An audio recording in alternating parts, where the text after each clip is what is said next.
Republican Congressman Ken Buck has announced that next week he's going to be resigning his congressional seat, leaving Congress altogether because it's too dysfunctional, and especially, let's just be honest, because his party's an absolute mess. And when you're even just slightly reasonable, you get kicked out of the party, or you choose to leave because it's gotten too crazy for you. I want to bring in Josiah from Pondering Politics to break this down. Always great to be with you, Josiah. So we're going to get to the element of this that is really frightening for and not helpful to Lauren Boebert, which is wonderful for all of us observing. But before we get to that, first, here is Ken Buck on CNN making this announcement. And I'm here with Congressman Ken Buck, Republican of Colorado.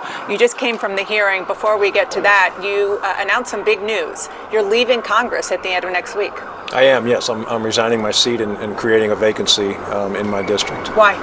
Well, everywhere I go in Colorado, Dana, I hear that people are not happy with Trump and they're not happy with Biden. And I think we need to change our electoral laws here. And I have a passion for that, and I'm going to leave, and I'm going to find the right organization to join, and I'm going to start working on that issue. We have to have better candidates up and down the ballot, not just president, but Senate, House, local offices. We've got to find better ways to elect candidates and bring America together. You already had announced that you were going to not run for re-election. Why leave now and leave a vacancy in an already very narrow majority for your party? Yeah, because to me, it's important to get in the mix of this election cycle and start talking about the issues that people recognize are such a problem right now. You know, my colleague Melanie Zanona is reporting that there is such tension among House Republicans that many of them aren't even going to a retreat that's going to happen at the end of this week.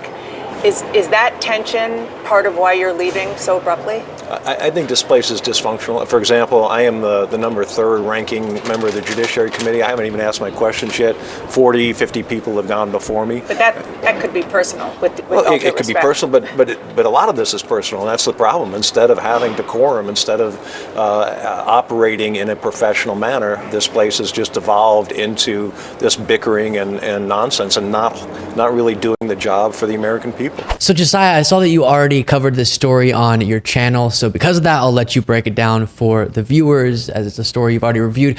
Explain why this news from Ken Buck that he's resigning next week is bad for Lauren Boebert specifically. Then we'll discuss just how it is for the Republican Party more generally. Yeah, so Lauren Boebert is a fellow Republican congressperson from Colorado. She serves as a representative from Ken Buck's own state. And to add kind of a curious wrinkle to this, so Lauren Boebert is an incumbent, right? And she currently represents Colorado District 3, but she faces a very tight re-election campaign that she narrowly won the last time against the same opponent by like 500 votes. So she is probably going to lose that election. So a few months ago, she was like, listen, I'm going to run again, but this time I'm going to go for Ken Buck's seat, Colorado District 4. So this plan has been in the works. And Ken Buck announced months ago that he was going to not seek re-election. So as far as Boebert's concerned, at least in theory, the whole thing lined up perfectly. Now, as you've covered and as I've covered, even before Ken Buck's situation here, she was running into stiff competition. There were other Republicans seeking that seat to replace or potentially challenge Ken Buck, and they're not happy the idea that Lauren Boebert is, basically trying to shrewdly maximize her chances of re-election and crowding into their district. But where Ken Buck here really threw her a curveball is this. By resigning, not just seeking re-election, but resigning prematurely before the term ends, his seat will need to have a special election. So the Colorado governor, a Democrat, within 90 days, is going to have to appoint or schedule some sort of special election.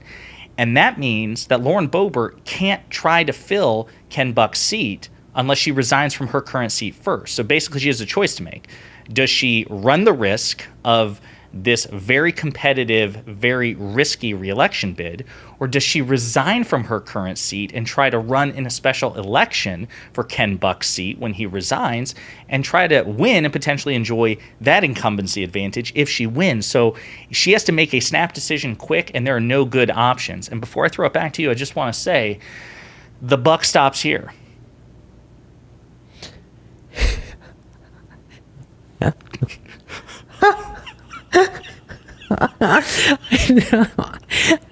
Josiah, that took me a really long time.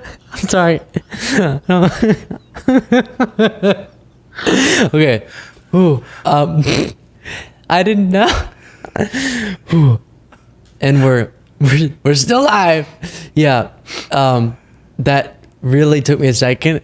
What got me laughing was not necessarily the it's still there. Was not the joke? Was not the joke? It was the pride in which you looked at me and I didn't look at you. And I was just waiting for the end of your sentence because surely the buck stops here. There's a point coming after that. And then I looked at the monitor and I was just proudly looking at me. Whew. Yeah. Okay, so yes, the buck stops here somehow. And now Lauren Boebert already was in a really tough situation, if I can put that behind me. My goodness. Already she was in a really tough situation. Actually, let's go back even before that.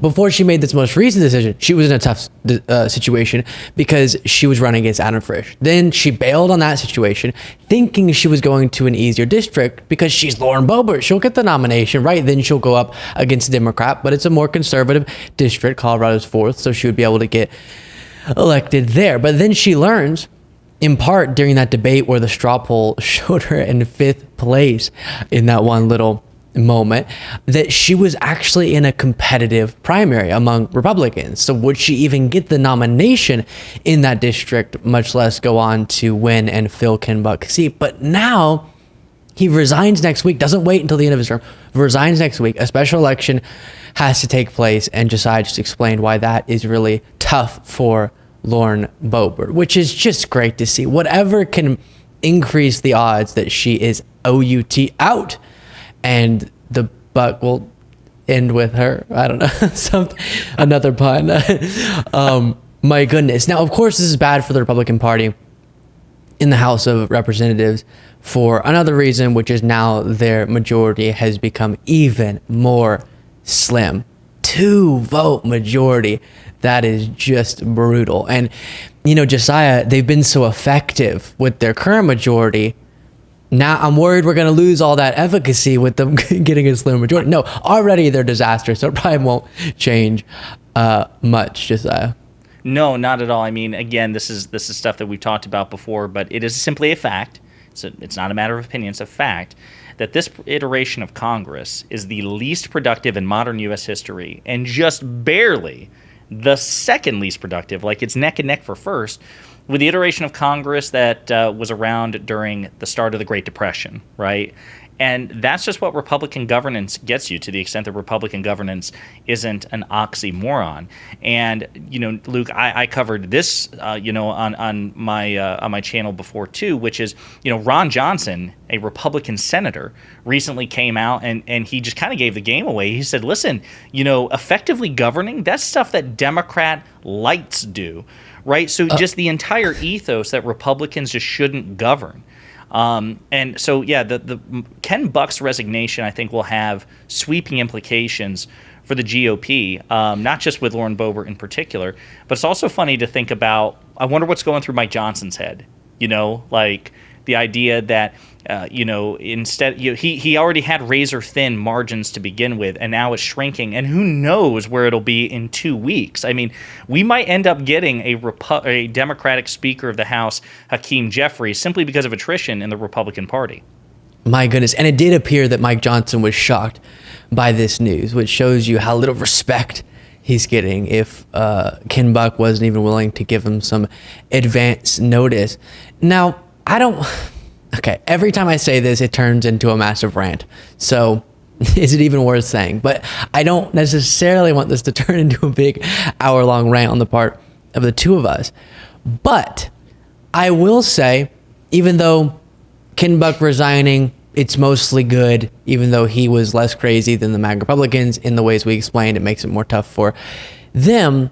And he's doing it because he says Congress, but he means his party is just a mess and they're not governing effectively. Because if you're talking about effective and serious governance, even if you didn't like the policies, you can't deny that the first 2 years of Biden's presidency, when the House was a Democratic majority, Senate Democratic majority, there was policy after policy being implemented, a pretty historic list of achievements there. But what really bothered me about that interview with Ken Buck is that he did the same sort of Joe Manchin both sides are all messed up, and so I have to go and figure out a way to find that third new enlightened centrist way to change the game with politics. And it's not as simple, surely, as I need to call out the horrible MAGA part of my party. No, it's more complicated, and maybe there's this third new party brand that we haven't thought of. He was giving me no labels vibes. I have more to say, but Josiah, I want to let you jump in on that. Yeah, I mean, listen, the fact of the matter is I love the notion that we would live in a pluralistic country in the sense of like political pluralism. We're going to probably have to edit that part out, but pluralism within political parties, the idea that we would have a multi-party coalition, but that's not the environment in which we live. We are a duopoly, and there are numerous systems in place to impose that on the country. And so this idea, especially with the stakes being this high in this electoral cycle, when you have a full-blown fascist, Donald Trump, you shouldn't take the risk. It's irresponsible. That's one thing I will say to Joe Manchin's credit, and hopefully he doesn't change his mind, is that he ultimately ruled out a no-labels third-party run because he recognizes that, number one, it will not win, and number two, it could potentially screw the country over because there's no viable path. All it can do is hurt. At the end of the day, if you want to make meaningful change for the foreseeable future in this country, whether you like it or not,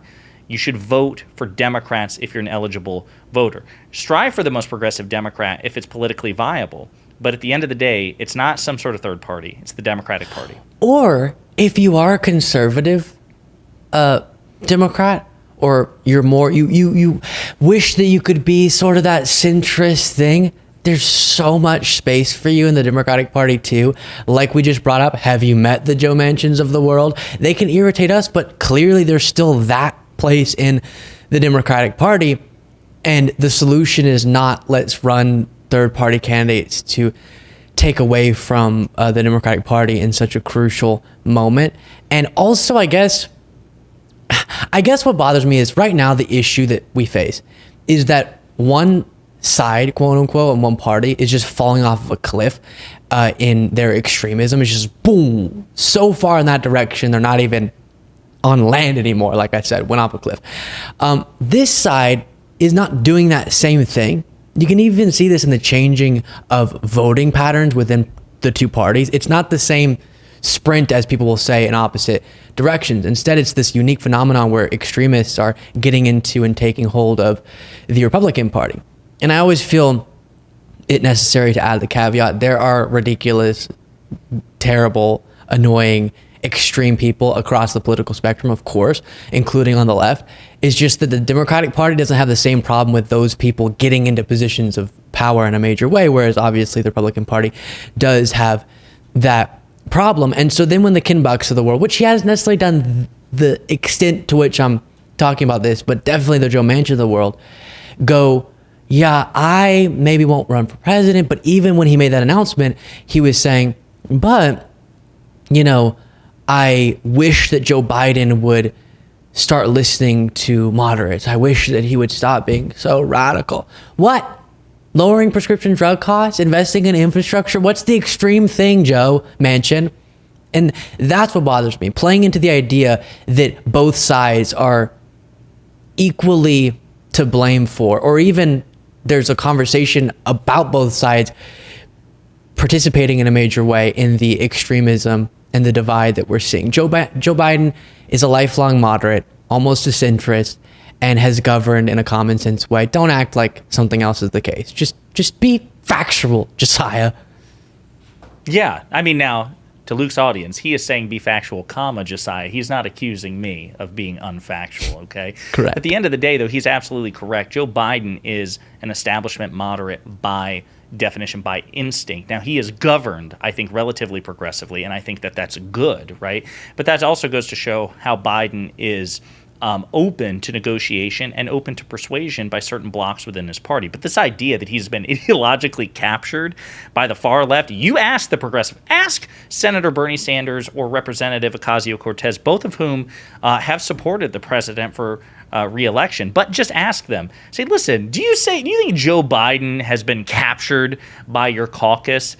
They'd probably look at you funny like, really? No. They would say that he's governed relatively well, that he has accomplished many things which are progressive, but they would say the exact opposite of what Joe Manchin said, that if anything, we want him more to the left. He has been too captured by the likes of Kyrsten Sinema and Joe Manchin. So it's so funny to see where people's perspectives are. But at the end of the day, again, if you want to see meaningful, responsible governance in this country, even if you're a conservative, I would say that they've made it abundantly clear that you should vote Democrat if you're an eligible voter. It's that simple. Josiah, where can people find you? You can find me at youtube.com/@ponderingpolitics. And Luke, I appreciate the collaboration.